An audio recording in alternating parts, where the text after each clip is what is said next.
continuing on the subject of domestic violence. And what I want to do today is give you one of the items that you need for this, and that is, what would it look like if you were doing a domestic violence group? Here in Wichita, that requires a 13-week program. And I'm going to take what we're currently using here at Word of Life in this particular program. It comes out of a book called Change is the Third Path. This is a secular book. It was written for the courts in Arapahoe County. But it has all the material in there. I have to give you one warning. It's a very equal opportunity book. Meaning it has a whole page of Bible verses and a whole page of the worst cuss words you've ever heard of. And I was talking to the author, and he said he put that in there because that's a lot of the language that people actually use, and he wanted them to realize that that was language of hate.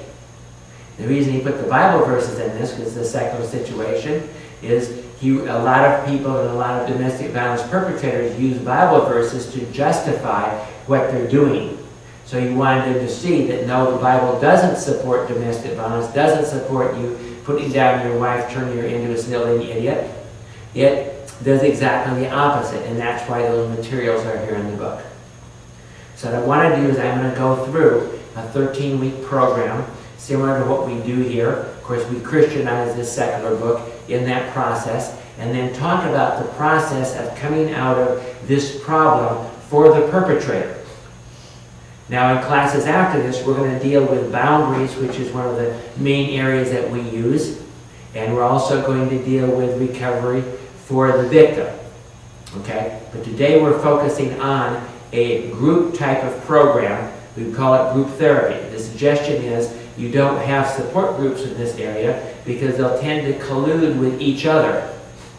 All the guys will be saying, yeah, it's just those women, they're just the whole problem. Or the guys are going to be saying, you know, this is just all prejudice against men.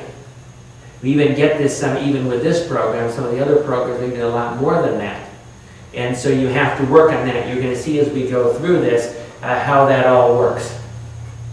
And we're going to sort of go through this step by step as we go along. And it's going to follow to a certain degree the different issues that I brought up when we talked about a Christian method of dealing with domestic violence that we'll be talking about more later. So what's the first thing that we're going to have to do? And this is lesson 1. I call lesson 1 assessment. The object of lesson 1 is, what is domestic violence? And we talked about that earlier in this class. I gave you the definitions and so on. And those definitions came directly out of this book. Because what do they do in the first section of the book? They talk about domestic violence, and then they give these huge checklists. And they have the person go through and check off all the stuff that they have done. Why do we need to do that? Because denial is one of the greatest things in the area of domestic violence. I'll just give you an example. I was counseling this family, and I had them all in counseling. The kids, the wife, the guy, everything. And I was getting reports as to what was going on because I was trying to break down this guy's denial. And this incident happened in the family. And what had happened is they were all at home, and one of the kids' dogs urinated on the carpet. And the dad saw it.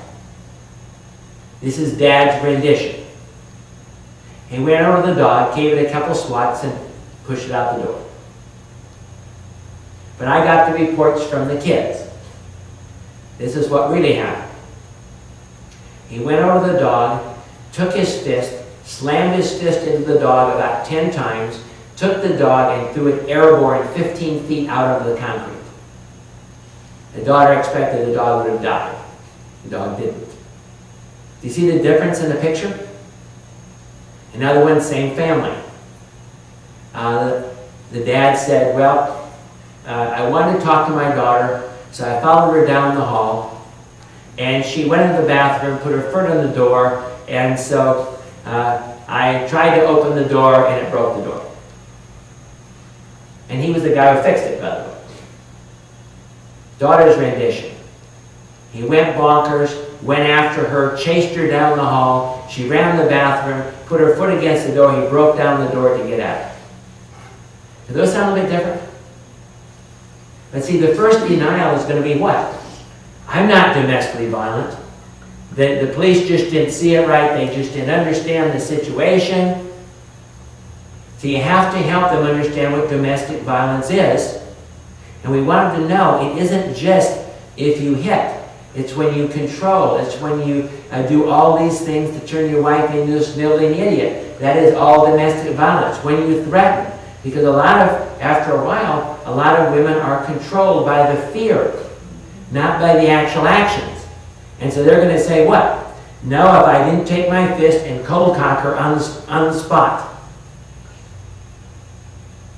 I'm not domestically violent. I'm not like those other guys. And so the first part of this is you have to try and help them understand what domestic violence really is. Then they have another checklist that was added later in the development. It's a stalking checklist. What is stalking? Well, some people think it's only if you got a gun or something and you're chasing somebody. No, it's if you're checking up on them all the time.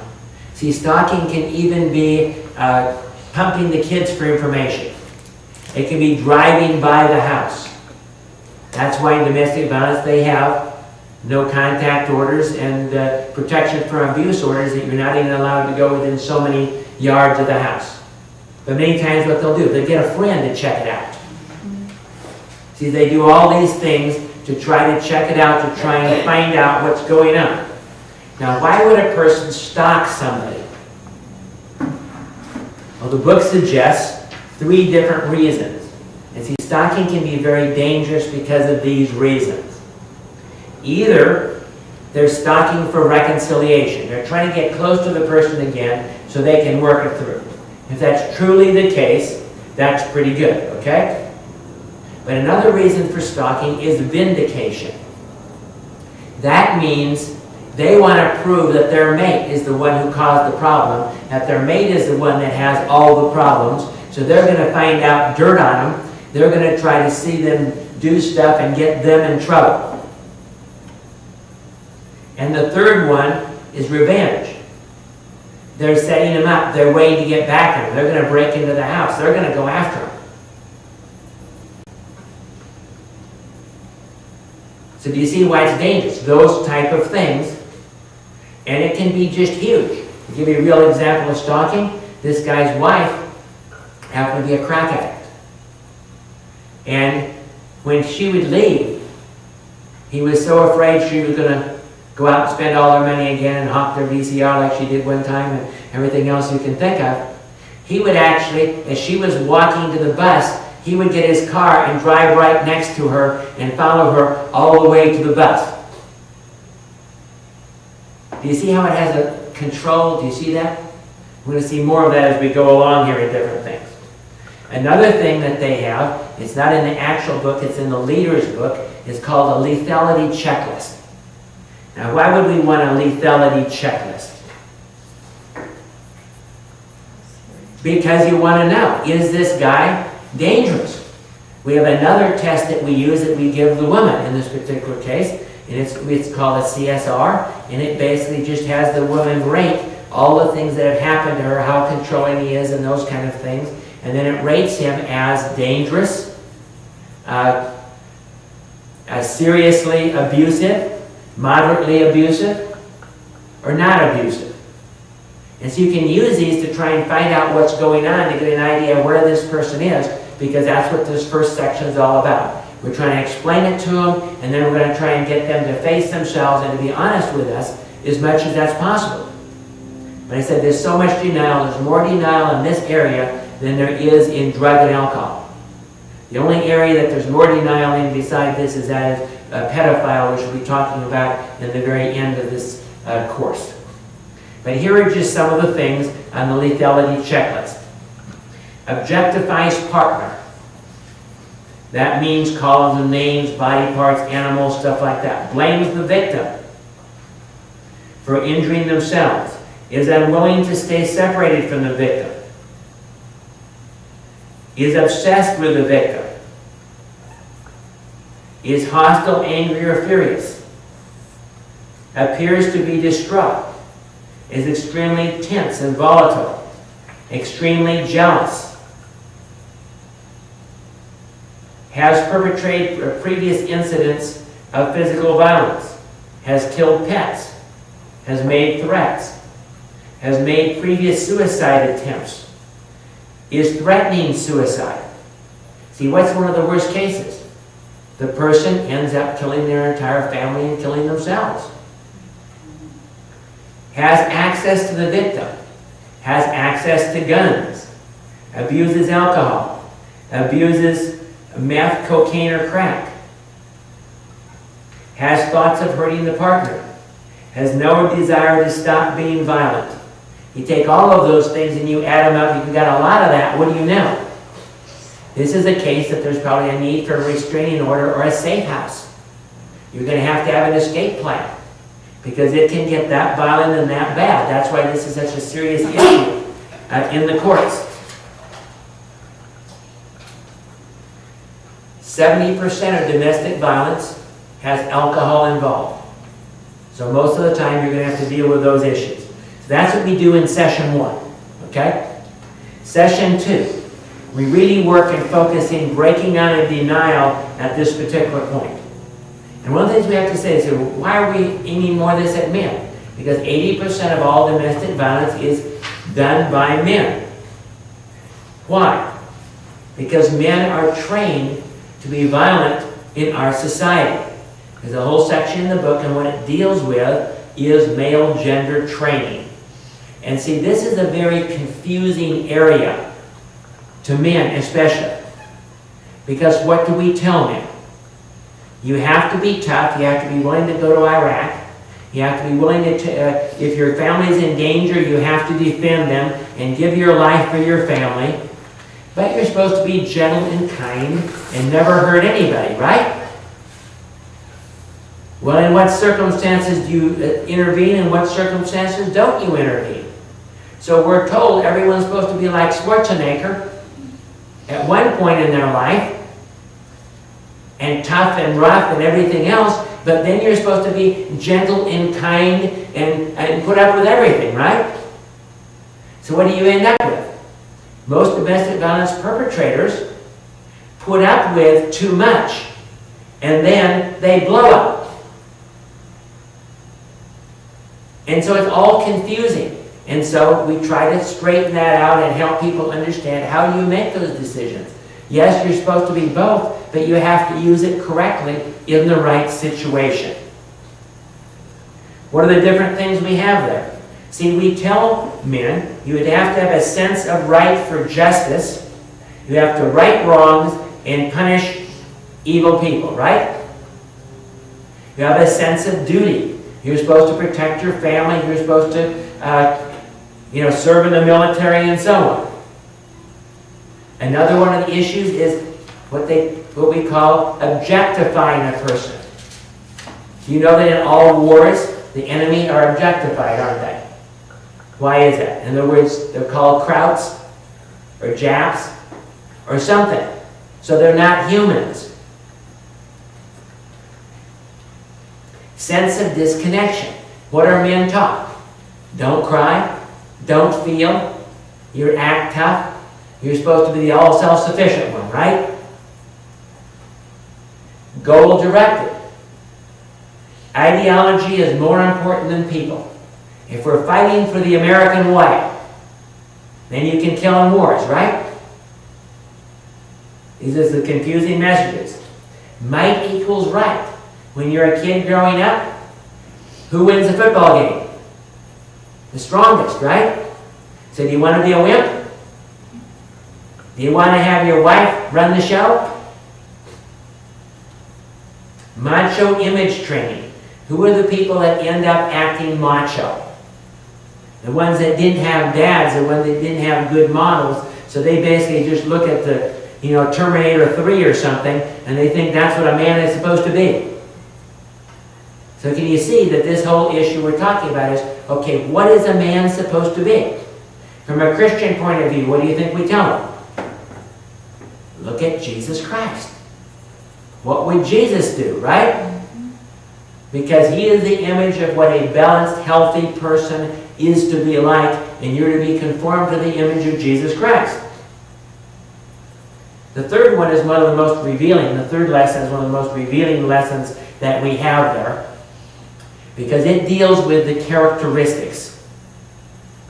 What does a classical domestic violence perpetrator, the kind the courts are really trying to get a hold of here and deal with, because these are the ones that can be the most dangerous, do the most damage, what do they look like?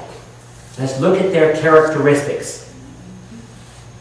The first characteristic is excessive need for control. Why does a person need the control? Because they're insecure. Consider a situation. You're in Baghdad. You're surrounded by 5 suicide bombers and they're all shooting at you. How much control do you want? How about 100%? So do you see, the more insecure you feel in life, the more naturally you want to be in control, and the more you're going to feel afraid when you feel out of control. They're usually extremely sensitive to challenges, embarrassment, and failures. Of course, the more they try to control, the more things get out of control. My standard example of that, let's just say I have a problem with people getting up in my class and going to the bathroom. So from now on, when you come to class, I handcuff you to your chairs.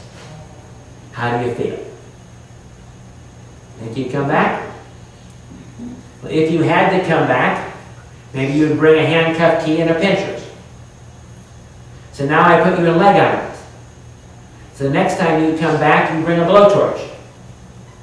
So the next time you come back, then I put you in a steel cage. So the next time you come back, do you see what I'm saying? The more you try to control people, what happens? The more out of control they get. And so basically what they're doing here doesn't work. In fact, a lot of domestic violence occurs when? When do you think? When the person says they're going to leave and they head for the door, what does the domestic violence perpetrator do? They take control of the situation, and they take whatever level of control that they need to stop it from happening. And what are the reasons for that? Well, here's another one. Number 2 is isolation from society. They tend not to have any friends. Why would they not have any friends? Because they can't trust anybody. They're suspicious of everybody else. They're afraid that somebody's going to take their wife away from them, or that everyone is out to get them. The classical one was a person in my class that said, the world is a sea of sharks, and if you show any vulnerability, you're going to be devoured.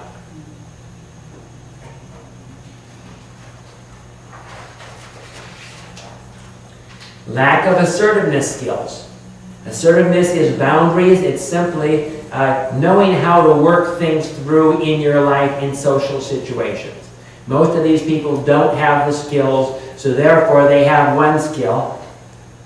I'm going to scare you, I'm going to beat you up, I'm going to do whatever. It's almost like being a little kid again. They never learned how to really do it. Well-developed facade. It'll amaze you, but a lot of these people, when they get arrested and so on, people at work are just shocked. They don't see this in the person at all, because they have such a good front on all the time. They look so very good. But why does a person develop a facade?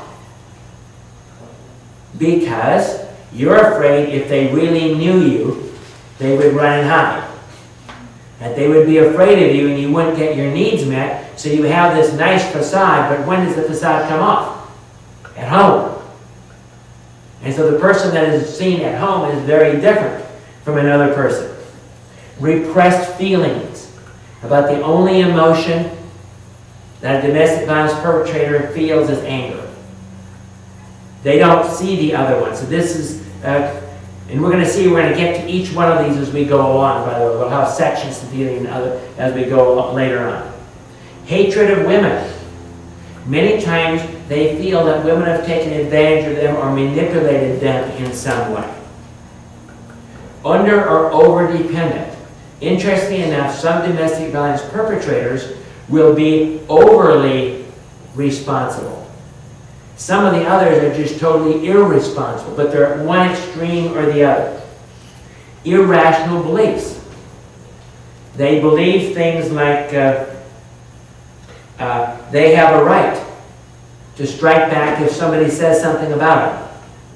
Or they believe that no one has a right to impose limits on them. Denial, minimization, distortion of reality. They might see things totally different. They're going to see them through one set of eyeglasses that these people are out to get them. And you got to keep them in line. You have to protect yourself. Overstimulation and chaos. Because of all these extremes, their lives are all over the place. They're constantly getting in trouble, constantly getting fired, constantly having fights, anger, everything else is going on all the time. They're living in chaos. Alienation. The way they look at the world is a very dangerous place. And they have to fight to protect themselves. Number 11, fear of abandonment. This is huge. Why do you think most domestic violence occurs? Because they've controlled and driven away their mate, trying to turn him into a sniveling idiot. But why do they do that? Because they're afraid they're going to abandon them. They see themselves as so negative, so inadequate, that they just know that if anybody comes around, they're going to be better than them and their mate's going to run off with them. Obsessiveness. And this includes jealousy in a very strong way. They get these thoughts in their minds and they anger themselves. They build their anger up more and more and more. Inability to handle criticism. See, if you think of each one, these all make sense. Because if you feel inadequate and somebody criticizes you, how well do you like it? Really have a hard time with it. And finally, violence as a lifestyle. They've been trained to do this kind of thing. One of the domestic violence perpetrators I worked with was a hockey player. You know why I liked hockey? Because he could cold cock people on the court and get away with it. But how do you think he acted at home? See, what it really comes down to is violence, actually control, is their solution, but control doesn't work. And it ends up in violence, because the more you try to control, the more out of control it gets, and the more you have to control, and so on. And pretty soon the only way you can control your life is with huge things like threats and violence and all this kind of stuff. So those are the... Well, how about characteristics of battered women? What's interesting about this, if you look at the whole characteristic thing slightly different, is you can look at the subject that we call codependency, which is excessive dependence or independence from people or things. And if you make a list, you will find that all of the characteristics of the perpetrator and the victim and the standard codependent are almost all the same. What are we saying? Underneath all of this is codependency. Underneath all this is this desperate need to try and make life work for them. That's what codependency is all about. Lesson 4. Stop the cycle of violence. What's the cycle of violence? It's a cycle that basically tension builds up. Then there's an explosion. Then sometimes there's a honeymoon phase. Oh, I'm sorry, I'll never do it again. I totally blew it. Do you see what I'm saying? And then tension blows up, we have an explosion. To the point that the family can even know when it's coming. This is what I talked about earlier. It's like blowing the balloon up. The one guy who said, my wife is the pin. But this happens over and over and over again. And you have to deal with that. What are some safe ways? Well, athletics, exercise, therapy.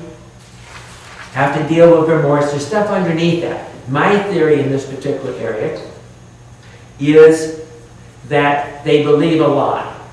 The lie is they're supposed to be in control. Because none of us are. If you're really honest with yourself, you are not in control of your life. Can you guarantee you're going to get home tonight? You really aren't. But see, they're trying so hard to be in control, and they don't use their anger up to resolve anything. They just bury it, and this thing just builds up more and more and more until they explode. Number 5, understanding jealousy and obsession. So we do a whole section on this. We talk about rational jealousy and irrational jealousy. What are we dealing with here? See, what's rational jealousy is, there's a real threat. It's my job to protect, right?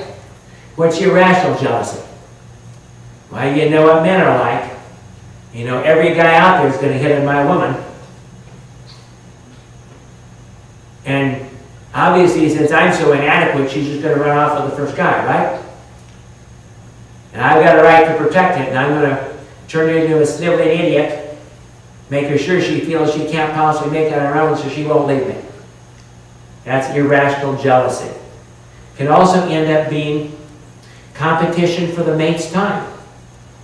I want her, I possess her, she belongs to me 100% of the time. She is mine, nobody else can have her, so therefore she can't go to school, she can't go out of the house without me with her. But how do you think the person feels? How about like in jail? Dehumanization. That comes along with this. That's that idea that you call them different names. It's an interesting story in a Japanese prison camp. The Japanese, what they were doing in this prison camp is they were testing chemical and biological warfare on the prisoners. And they would infect them like they would blow up a bomb and hit them with anthrax, and then they would just tie them to a bed and without anesthesia just cut them open to see how they were doing. You know what the Japanese called these victims? Logs. See, it's okay to chop up a log, right? It's okay to take a knife and cut a log open, isn't it? You see how objectification comes?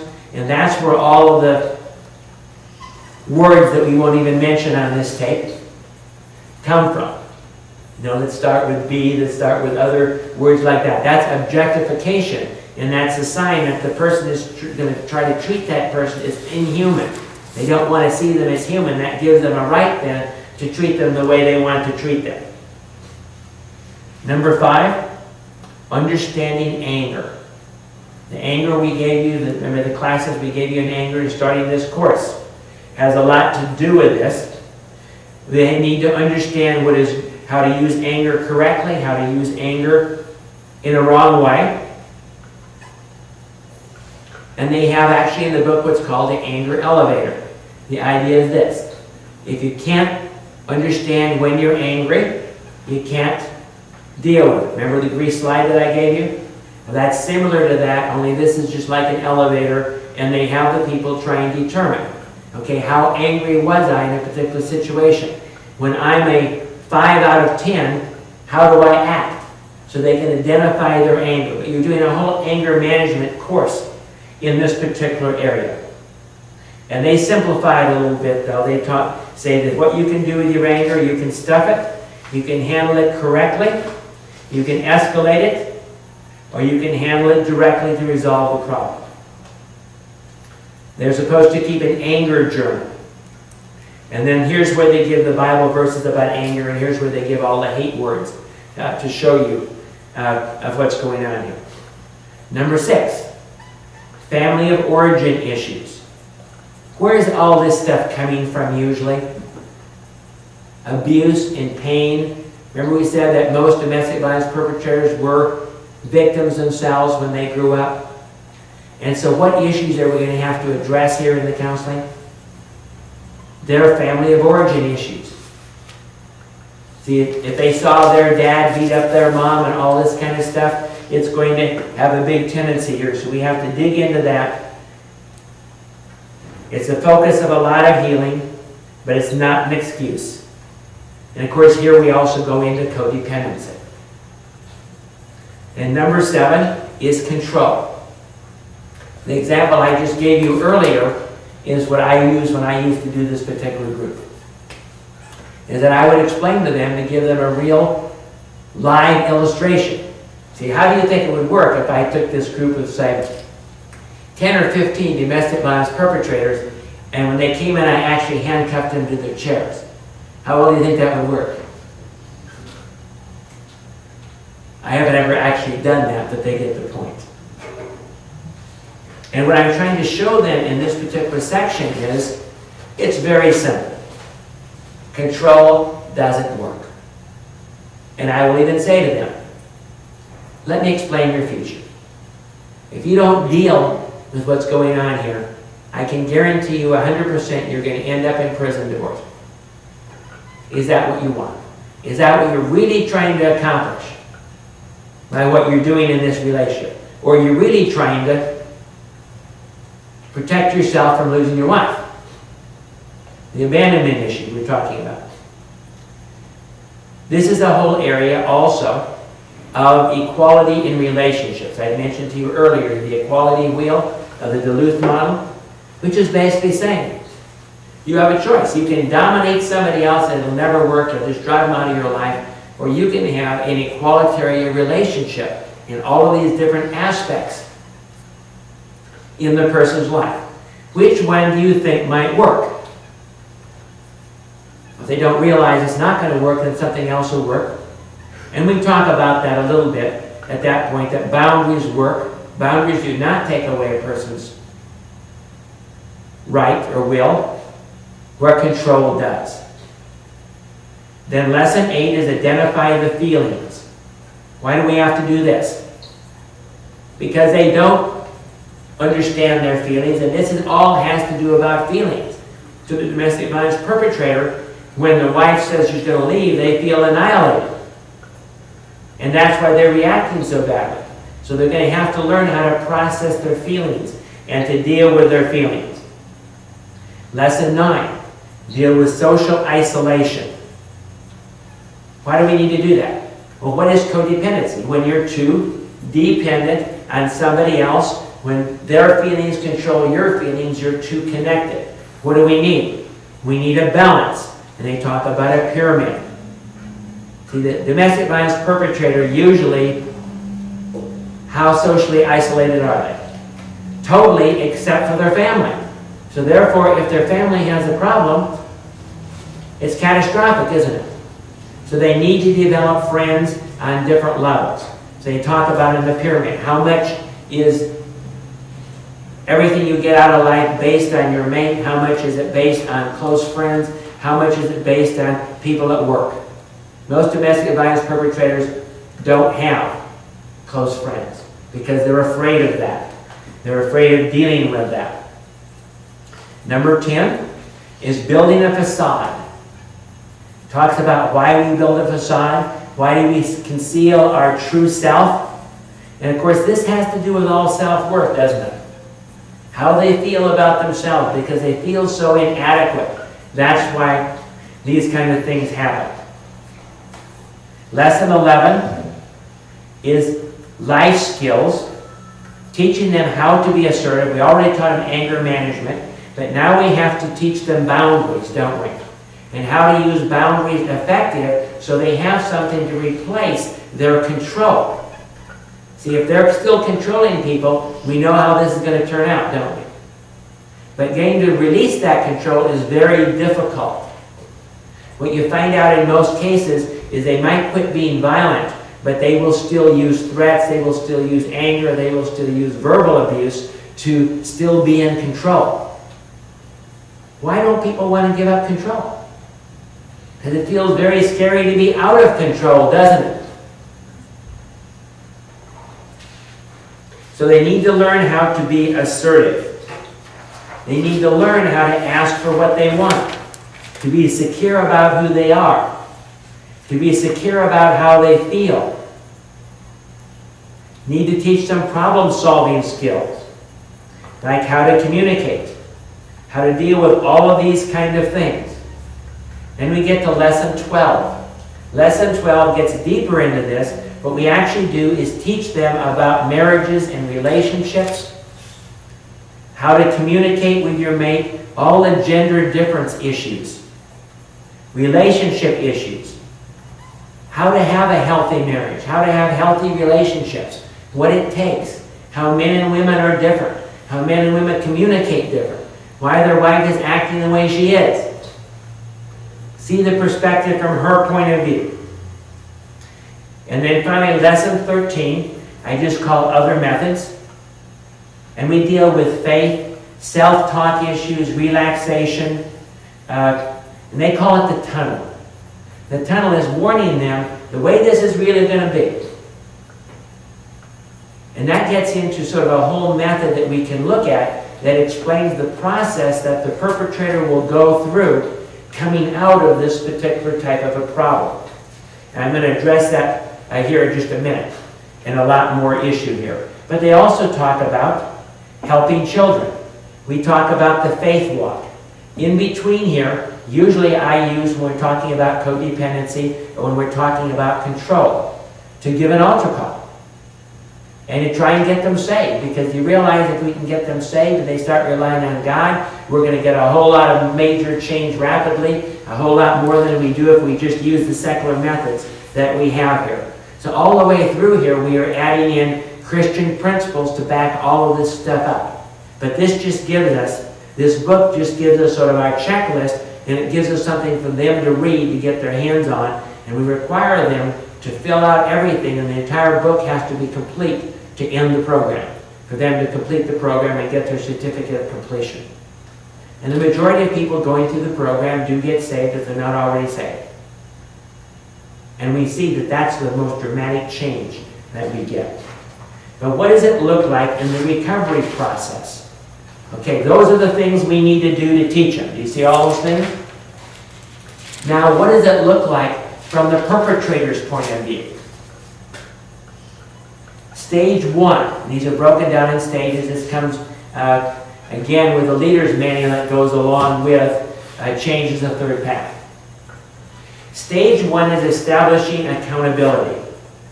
In stage 1, phase 1, is crisis intervention and commitment to therapy.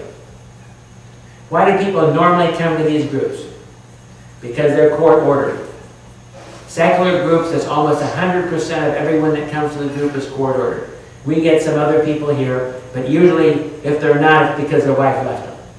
Or that they have an outside reason of why they're coming, because most perpetrators, with their facade, do not want to admit they have a problem, right?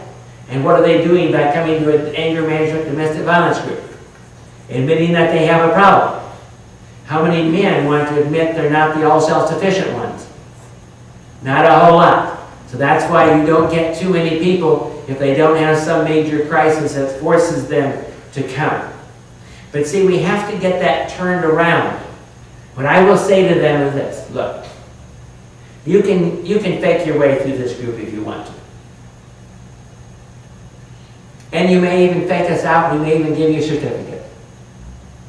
But I have no problem with that.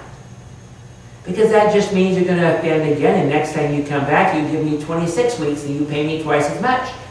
And you can continue paying me until you finally get a hold of this and get this dealt with in your life. And of course, that's one of the things that the perpetrators don't want. Paying us, right? Quit trying to escape reality of their violence. The pain and fear must be dealt with. It becomes very intense. That's phase 1. Phase 2 is breaking down denial. They must confront. Now, why do we have groups like that? Because if we can get people in there that are doing pretty good, they'll help confront the other people in the group. And you have to talk it through.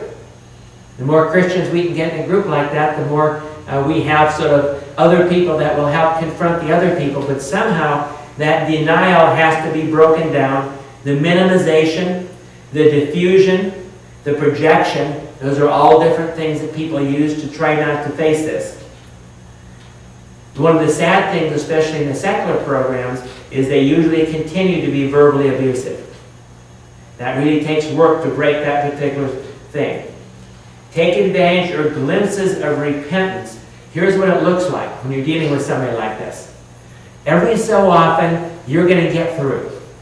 You say, oh, you're right now, I just never want to do that again. What can I do to help myself? And so on and so on. Next time you see them, door shut. Got to do it all over again. One guy I worked with about 3 years. We actually got about 50% open. Because they have all the defenses. See, as soon as they feel insecure, the armor goes back up again. You might get through a little bit, and when you get through, do everything and do all the work you possibly can to help them at that particular point. Stage 2 begins when denial breaks down. Dealing with reality and denial, learning techniques to manage emotions. They still try to minimize and deny until challenged. They start to be honest about their lives. They must deal with the feeling of wanting to escape to get out of there. Have to deal with their double lives. They may leave because they do not trust the therapist. They're still involved in the roller coaster behavior. They're more attached to their defenses rather than what you're telling them. As they get better, the pain diminishes. And of course, they may quit. See, if you're going through, you get people, why don't people quit usually? Because you're going to tell their probation officer. And they're going to go to jail. That's about the only reason. Because do you see, this gets very uncomfortable? How many of you, if I just took you into a group and we showed you everything that was wrong with you, would you want to admit it? Be nice. People that really feel bad about themselves do not want to. Do they want to be exposed when they feel everybody in the world's against them and out to get them?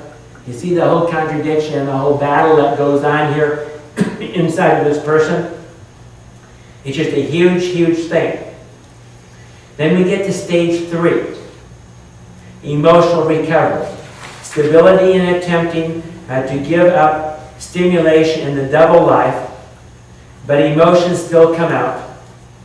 They still may quit, they still may regress, they still may relapse, but the thing is, now you finally got them to the place and got through their denial. They're seeing themselves more and more. Now they're starting to deal with themselves and they start getting changed, and this change starts working. And as it starts working, now they're going to be more motivated to do something about it, right? This is what's called, the first phase of this is called being in the tunnel. What's it look like if here's this black tunnel, you don't know where it leads, you don't know where it's going, and you start going through this tunnel? What do you want? What are you tempted to do? Look back toward the light and get the heck out of there, right? Because you don't know what's going to happen. You've never gone this way before. And so they go through this tunnel, and at some point it's excruciating. They just, the fear, their insecurity, everything else is being challenged. But eventually, if you get them through the center and they start seeing the light on the other end of the tunnel, right? Then they're going to be okay. So a lot of emotion, a lot of stuff going on in these groups. Can you see that? And a lot going in this process. Phase 2, therapeutic intervention. It more becomes like a support group. You start actually working through all these different areas, and they start seeing it the way they should see it. Things are changing. Things are getting better. Working things through. Defining boundaries. Testing commitment. They usually still can be very manipulative in this particular thing. And then the last thing is, can we get them to continue after the 13 weeks? Sometimes we'll just let them come back for free. But sometimes we have another group called Anger Management. That's a free support group that they can go to. Or we can get them into marriage therapy at that point if they really recover. Or we can get them, what other resources can we get them to put this together, to make this work? You see what I'm saying? Because 13 weeks, do you think that's going to be enough? We're just opening the door. We're just showing them stuff. We're hoping that we can get enough results and enough change in those 13 weeks to get them to commit to really want to change and really want to be different. Or they're going to go back and just do the same thing. How much could they repeat? We had one particular man in our domestic violence group, and he had gone through, just lost his 8th marriage. It finally dawned on him that maybe he had something to do with it. What do you think? Either that or he just got 8 bad women, right? Well, that's how he initially started out. You see what I'm saying? What it really comes down to is when people come in initially, they can be very angry, and they're going to blame who?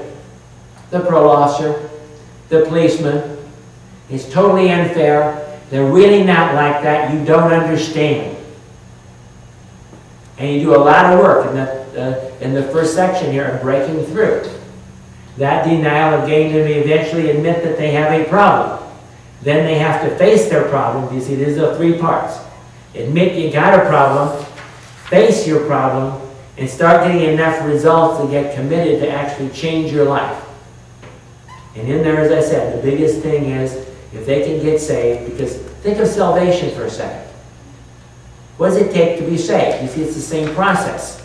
You got to admit you're a sinner and you're lost and you can't do it on your own, right?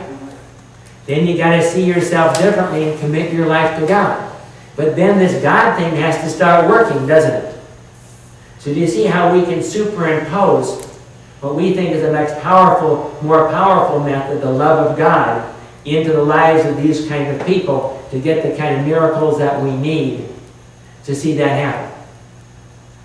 Now we'll be talking about later on, next time we'll be talking about boundaries, because boundaries are a way of protecting the victim. Boundaries are a way of dealing with these issues in their life. And then we'll talk about recovery for the victim, because it isn't that we just need a miracle in the perpetrator. Because of all the buried anger and all the hatred and all the bitterness that is piled up in the victim, we need a miracle in the victim too. Let's pray. Lord, we thank you that you've given us an answer. And we thank you that your abundant life, that your salvation is the most powerful thing we can do to help these people. But Lord, we ask that you would help us to help them to become all that you want them to be, and to help them be delivered from this bondage. In Jesus' name.